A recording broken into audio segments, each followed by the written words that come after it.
Alors, les prix de la BMW iX3, iX, pardon, ont été révélés. Voyons. Déboulant sur les routes en fin d'année, le SUV électrique BMW iX présente les caractéristiques de ces deux versions à partir de 86 250 €.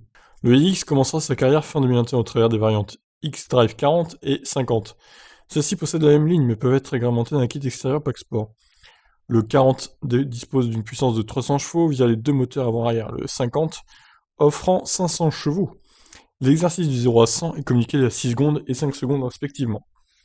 Alors, déjà, ce qui m'interpelle, c'est 500 chevaux, 5 secondes de 0 à 100. C'est lent, hein, c'est très lent, hein. Pour 500 chevaux, normalement, tu fais ça en 4 secondes, hein. Ouais, peut-être 4 secondes 5 vu que c'est un gros SUV, mais 5 secondes, ça me paraît assez lent quand même. VMAX étant bridé à 200 km/h, ce qui n'est pas dingue non plus.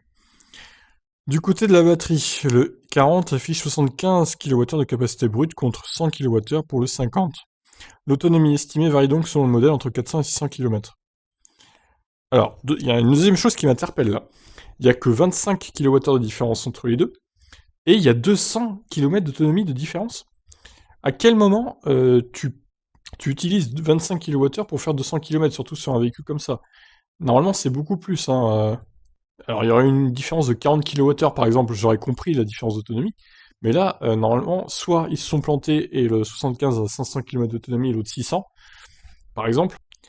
Ce qui m'étonnerait, mais bon. Ou alors, c'est plutôt 400 et 500. Ou 520, quoi. Mais là, non. Ça peut pas être 600. Ça peut pas être 600. Ce véhicule avec 100 kWh de batterie ne peut pas faire 600 km, vu la taille et l'aérodynamique. Pour moi, il y a un souci. Alors, autant le chiffre de 400 km pour 75 kWh d'autonomie me paraît réaliste, autant celui de 600 km pour 100 kWh me paraît complètement faux. Bref, beaucoup de choses bizarres dans ces annonces-là. Donc la puissance maximale de recharge est aussi différente, 150 pour la version 75 kWh et 200 pour la version 100 kWh. 11 kW donc pour le chargeur interne de courant alternatif. Alors les tarifs, la version 40, 86 250 €, c'est beaucoup, surtout en comparaison de l'Allemagne où il est dispo à 9 000 € de moins quand même. C'est une façon d'éloigner du petit frère iX3 sous les 70 000. À plus grande batterie et puissance, le X-Drive 50 affiche 103 500 €. Ridicule. Le SUV bavarois est donc plus onéreux que ses compatriotes en version de base, le e-tron, qui débute à quasiment 72 000, le EQC à 80 000 quasiment. Par contre, le X-Drive 50 vient titiller le Model X grande autonomie, proposant 580 km pour 100 000 €. Oui, sauf qu'avec le Model X, 580 km, c'est déjà plus réaliste. Qu'avec ce truc, 600 km, vous les faites pas, hein.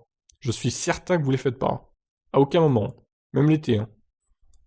Donc voilà, des annonces assez étranges hein, de la part de BMW.